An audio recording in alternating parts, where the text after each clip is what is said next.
Pour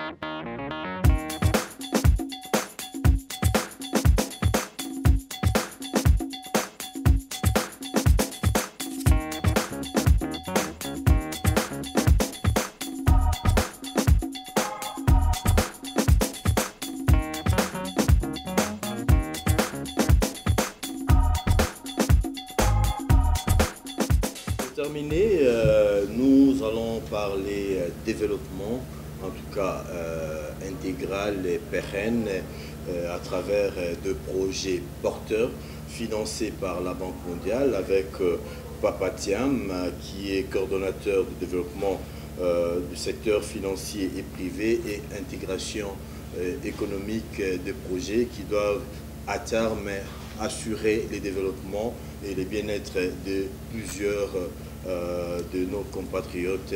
Bonsoir Papa Thiam. Bonsoir. Et voilà, aujourd'hui à marge de la journée porte ouverte, nous voulons savoir exactement en quoi est-ce que le projet que vous pilotez dans votre secteur pourront changer, pour ne pas dire révolutionner, la vie économique du Congolais. Ouh là là, quand vous le posez dans ces termes, c'est très très difficile de répondre. Je crois que c'est trop d'ambition de parler de révolutionner la vie économique au Congo, parce que nous venons de très très loin avec les défis qui nous attendent sur le Congo. Mais ce que je peux dire, c'est que les défis qui sont posés au Congo sont des opportunités pour n'importe quel entrepreneur digne de ce nom. Parce que l'entreprise ou le secteur privé dont j'essaie de contribuer modestement au développement, normalement est géré par des gens qui ont fait de la transformation des défis en opportunités leur manière de vivre. C'est leur gagne-pain. Le secteur privé n'a pas peur des risques, mais trouve justement la manière de gérer les risques pour gagner de l'argent. Alors ce que nous voulons, c'est créer des conditions pour que le secteur privé puisse participer à la transformation des ressources au Congo, de manière à permettre la participation du plus grand nombre de personnes aux activités économiques et sociales auxquelles elles attachent de la valeur. Donc, ce n'est pas un projet spécifiquement dont je m'occupe. Je développe des programmes au nom de la banque pour soutenir le gouvernement à justement monter plusieurs projets qui peuvent être conjugués entre eux et générer des effets de développement entre eux. Et quels sont les secteurs que vous avez ciblés et comment cela va se passer? Bon, côté secteur, il y a d'abord le secteur agricole, parce que l'agriculture présente des opportunités extraordinaires en termes d'autosuffisance alimentaire.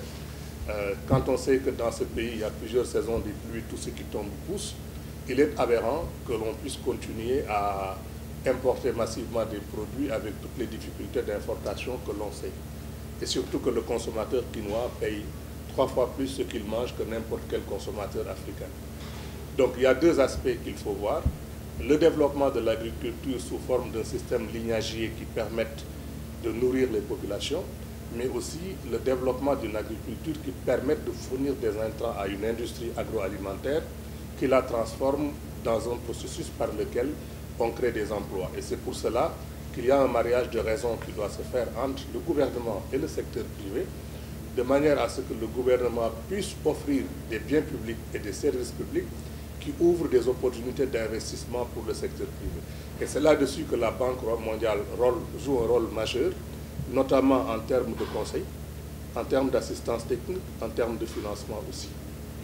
Alors, qu'est-ce que la banque compte apporter en termes d'enveloppe, en termes d'expertise, et quels sont les résultats attendus à travers le programme que vous pilotez déjà? Bon, je vais déjà vous dire qu'actuellement, la banque est en train de préparer avec le gouvernement, appuie le gouvernement à préparer ce qu'on appelle un projet de pôle de croissance. Ce projet de pôle de croissance va s'inscrire dans le cadre du développement d'un développement agro-industriel qui vise le corridor qui va de Boma, Matadi et Kinshasa, accessoirement Kikwit. Et qu'est-ce qu'on est en train de faire avec le gouvernement, le secteur privé, les organisations non gouvernementales, les agriculteurs de la région? C'est de les aider à revitaliser des filières qui ont disparu.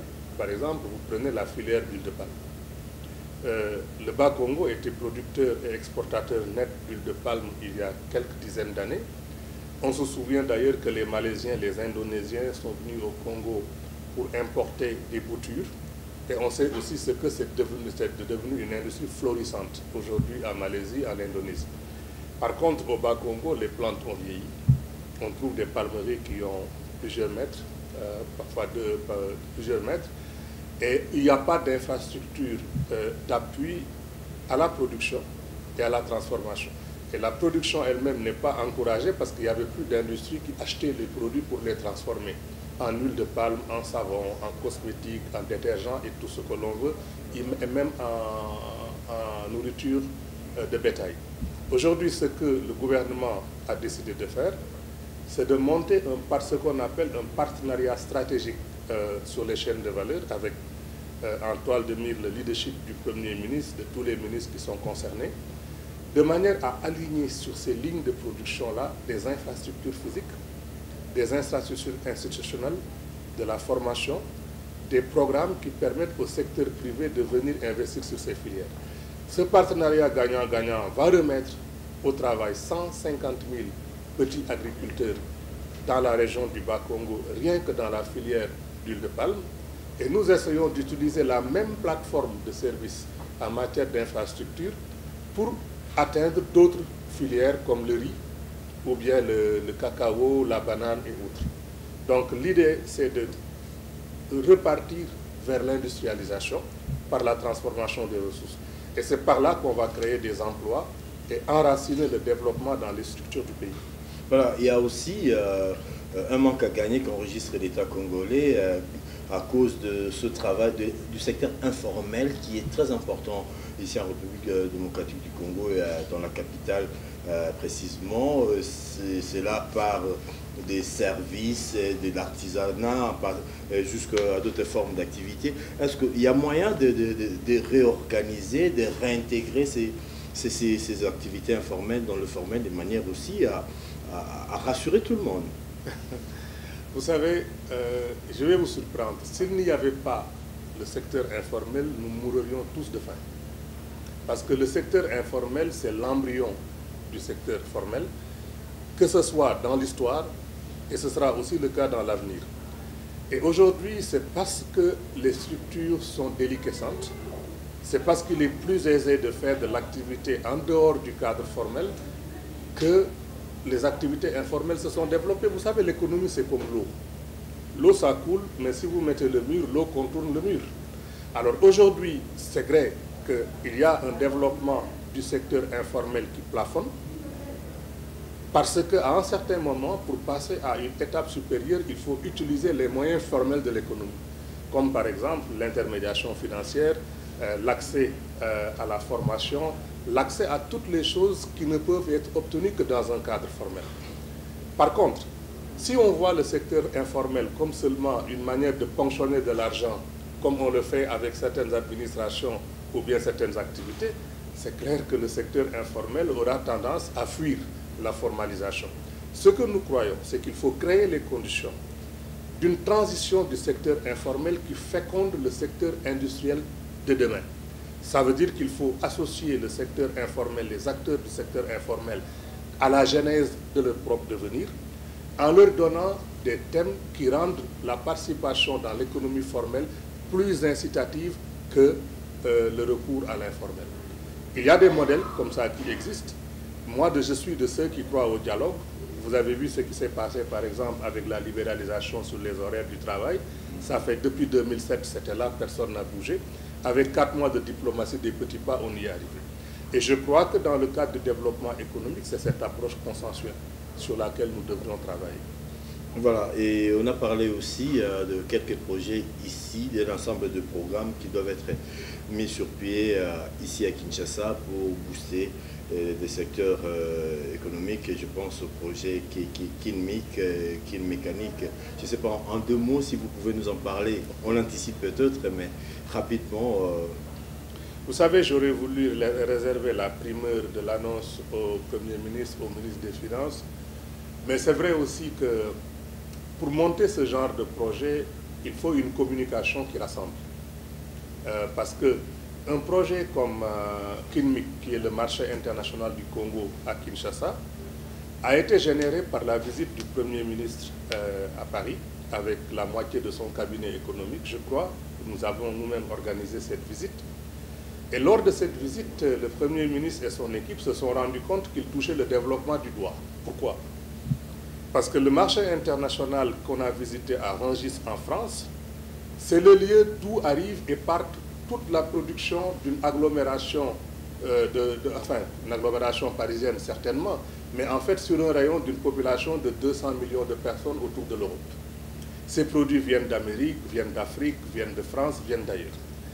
Et la curiosité et l'excitation que nous avons eue lors de cette visite, c'est de nous rendre compte que tous les produits qui étaient échangés tous les jours pouvaient se produire et se produisaient au Congo. Et souvent, on les perdait pratiquement à 80%. Et qu'il n'y avait absolument pas d'incitation à produire parce qu'il n'y avait pas de possibilité de vente, il n'y avait pas de possibilité de stockage, il n'y avait rien du tout. Alors, on s'est rendu compte que si on arrivait à poser ce genre de marché au barycentre ou au carrefour des circuits économiques de production, de commercialisation et de transport, on arrivait à débloquer totalement la production sur beaucoup de filières, sur les produits frais, par exemple. Ça veut dire quoi? Ça veut dire que tous les produits qui peuvent se produire au Bas-Congo aujourd'hui n'auront même plus besoin de chercher à se commercialiser parce qu'il y a un marché qui est là, il y a une structure qui va les aider à se mettre aux normes, à emballer, à stocker et à amener sur le marché. Il y aura un marché en temps réel qui fera en sorte que celui qui a besoin de ces produits au Bandundu, par exemple, vient les chercher en quantité parce que tout ce qui est produit est vendu. Alors, vous avez donc une plateforme d'intermédiation commerciale qui va fonctionner au jour le jour et qui va permettre d'amener viande, volaille, produits, carnets, tout ce que vous voulez. Alors, à ce moment, qu'est-ce qu'il faut faire? Il faut voir ce marché comme une étoile de mer qui a des ramifications avec ces satellites que sont les points d'approvisionnement qui sont des fournisseurs ou les points de vente qui sont des clients. Et on va organiser toute la logistique autour de cette plateforme-là. Alors, le projet va prendre du temps parce que ce n'est pas un projet qui peut être financé par un gouvernement à lui tout seul ou bien même avec la Banque mondiale ou autre. Ce que les bailleurs de fonds et le gouvernement peuvent apporter, c'est de l'argent qui permettent de créer les conditions d'apporter le secteur privé. Par exemple, on pourrait imaginer, comme pour ne pas le citer, comme on vise avec l'assentiment des autorités de la ville, des autorités gouvernementales et tout ça, de créer cette zone-là à Kinkole. Kinkole, pourquoi? Parce que c'est proche de l'aéroport de Ndjili. On peut naviguer sur le fleuve en touchant l'équateur.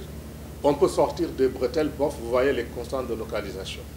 Mais à ce moment, sur un territoire aussi grand que la principauté de Monaco, on pourrait faire l'aménagement du territoire, amener l'électricité, amener l'eau, mettre en place les plans de masse, faire la cartographie des locations des départements, ce qu'on appelle les halles, que ce soit pour n'importe quel type de produit, et amener le projet à un degré de maturation tel que le secteur privé peut être intéressé à venir investir là-dedans et gérer ça. Naturellement, comme on va mettre de l'argent public, on aura des contrats plans qui vont lier les uns et les autres en termes de droits et d'obligations, de performance. Et c'est comme ça que vous pourrez peut-être, en mettant quelques millions pour préparer le projet, arriver à un investissement global de l'ordre de 200-300 millions. Donc c'est un projet pour lequel la communication est très importante, parce que ceux qui nous écoutent, par exemple, pourraient être intéressés de nous approcher et de dire « nous voulons investir parce que nous avons l'argent et l'expertise dans tel type de produit, quelle place pourrez-vous nous faire au niveau de KINMIC ?» Et c'est ça qui permettrait de négocier les contrats plans et de rassembler des investisseurs autour de ça. Mais je sais que le Premier ministre qui mène ce partenariat sur les chaînes de valeur que nous sommes en train de développer devra faire incessamment une communication, non seulement sur KINMIC, mais aussi sur Kintec, qui va être le technopôle des industries créatives de Kinshasa, qui va ressembler la musique, la peinture, l'art, la sculpture, la décoration, la télévision, la production cinématographique dans une petite ville qu'on va essayer de créer, et le développement se fera de la même manière. Nous aurons la même chose avec l'emballage, nous aurons la même chose avec la menuiserie, L'idée, ce serait de rassembler près de 10 000 artisans, de les former à travailler sur un lieu, de partager les outils communs, de faire les finitions comme on en fait en Europe, de pouvoir avoir les accessoires pour fabriquer les produits comme on les fait en Europe, d'avoir un système de commercialisation et pourquoi pas même un tourisme qui vient d'ailleurs pour venir acheter les meubles à ce lieu-là. Parce que la matière première est là, l'expertise est là, la volonté est là. Donc on pourrait faire la même chose et monter un village de production industrielle en matière de meubles au Congo. Et nous pensons que s'il y a 10 000 petits entrepreneurs qui opèrent un peu partout et qu'on les regroupe et que chacun emploie 4 à 5 personnes et les forme, on pourra créer quelque chose comme 40 à 50 000 emplois rien que dans les meubles. On peut penser à la même chose à la mécanique. En réalité, c'est des initiatives chocs comme ça que le gouvernement développe en partenariat avec la banque pour aller chercher la croissance là où elle est. Voilà, alors on aura l'occasion peut-être d'y revenir après la communication de M. le Premier ministre. Alors pour terminer, peut-être sur une note d'espoir, M. Thiam, si vous pouvez nous dire, in fine, ce programme que vous conduisez à travers ces projets multiples peut nous amener où?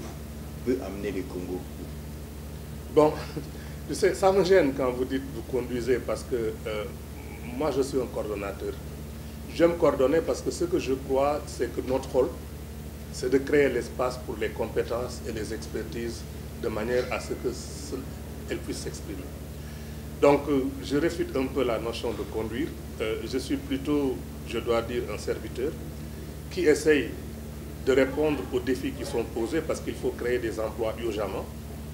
Il faut bâtir l'économie d'un pays sur ses forces, et des forces, le Congo en a beaucoup, mais l'énergie créative et qui rassemble a toujours fait défaut par les multiples blessures que ce pays a connues, et la Banque mondiale est plus que jamais engagée